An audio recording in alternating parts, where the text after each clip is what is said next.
Nous avons parlé dans notre dernier épisode que la source de l'amour est l'amour le plus fort qui puisse exister sur la terre et dans l'univers. L'amour de Jésus pour toi et pour moi, même quand nous étions ses ennemis. Maintenant, faisons une recherche sur la relation entre Dieu et l'amour. Ne penses-tu que le Dieu de cet univers, s'il est le Dieu véritable, doit être parfait dans tous les domaines et spécialement son amour doit être parfait? Il ne peut pas être un amour juste de paroles, mais de faits. Et seulement Jésus dans toute l'histoire de l'humanité a pu démontrer cet amour parfait avec ses actes.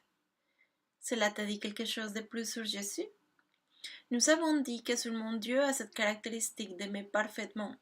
Et si uniquement Jésus a pu démontrer cet amour parfait, ça veut dire que Jésus est le Dieu unique et véritable. Nous avons évoqué aussi le fait que Dieu doit être parfait dans tous les domaines. Bon, si tu es parfait dans l'amour, tu as gagné dans tous les autres domaines. Pourquoi?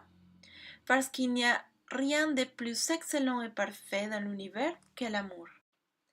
Par exemple, si je parle les langues des hommes et même celles des anges, mais sans savoir l'amour, je serais comme un musicien qui joue faux.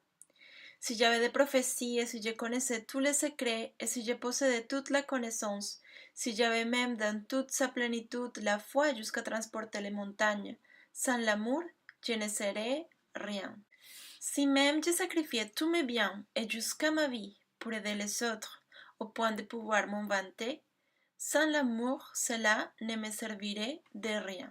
L'amour de Jésus est patient, il est plein de bonté, il n'est pas envieux, il ne cherche pas à se faire valoir, il ne s'enfle pas d'orgueil, il ne fait rien d'inconvénient, il ne cherche pas son propre intérêt, il ne s'aigrit pas contre les autres, il ne trame pas le mal, l'injustice l'attriste, la vérité le réjouit.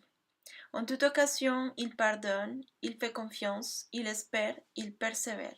Les prophéties cesseront, les langues inconnues prendront fin, et la connaissance cessera, mais l'amour n'aura pas de fin.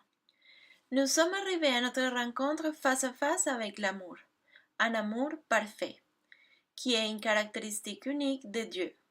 Et notre Dieu d'amour qui nous l'a démontré réellement s'appelle Jésus.